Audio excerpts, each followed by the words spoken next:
Hi, this is Amy Tate with Insider Travel Report, and I'm here at the Ashford Castle in Ireland with Connell Dixon at the Falconry School.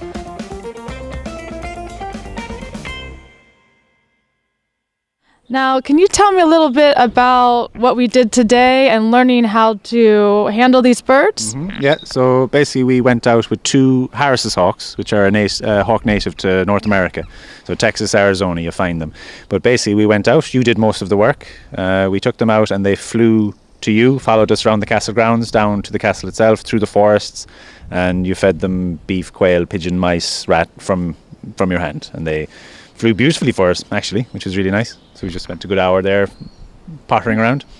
Yeah, and I see a lot of different kinds of birds here besides just the falcons. Can you tell me a little bit about the species of birds you have here? Yeah, so primarily it's Harris hawks because they do most of the work. They are the ones that guests can get hands-on with because of their nature. They're nice and easy to work with.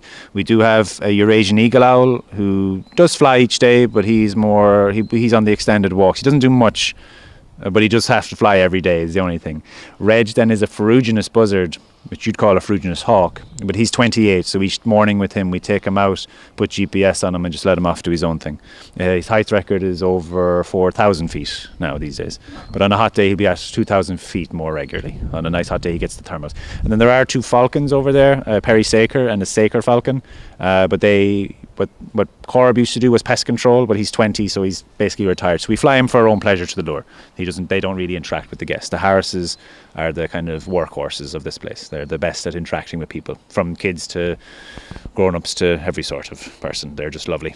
So they can basically go out with anyone, even a kid and whatnot. So. Even a kid, yeah. We would ask, generally the age would be about 8 years old, depending on the 8-year-old, Kids are generally amazing with them, though. Most problems I have are generally with adults. They think about it a bit too much. Kids are amazing, and yeah, they go crazy for it. And we've taken school groups. Very common is to take a family unit out. So mum, dad, 2.5 kids or whatever it is, and they'll get either one hawk to share for everybody, depending on nerve levels or mobility or whatever, ages, all of that, or perhaps two hawks to share, and then everybody shares the hawks and very nicely and casually walks around Ashford Castle, through the forests, to the castle perhaps, and flies the hawks, and they get to experience the hawk not only landing on their fists but also more natural behaviour like catching quarry. That does happen sometimes. It's not a hunting trip, but opportunistically just this morning I was out flying wild and he caught a mouse at the very start of the walk, which was that much less food I could give him because he just fed himself. But that's something we like to view as well when they catch wild quarry on their own bat out there. But they follow us tree to tree in anticipation of getting fed the easiest and most reliable way, which is from you guys. And it's been really fun. Would you like to add anything else about someone new or doing this for the first time? Who is doing it for the first time?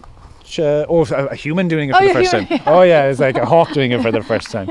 Yeah, the most important thing, like with animals in general, is to be nice and calm and relax. Even when you're nervous, the hawks can pick up on it, but they're very mellow, they're very intelligent.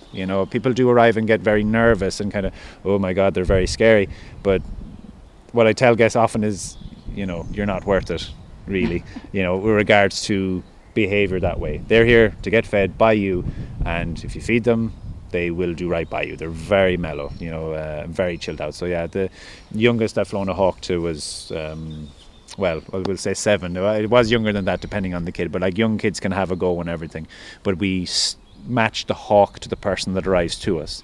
So if one of you was in a wheelchair, I wouldn't take Sour because he wouldn't fly to someone who is sitting in a wheelchair. But Rua, golden, she will fly just about anything. She's bulletproof.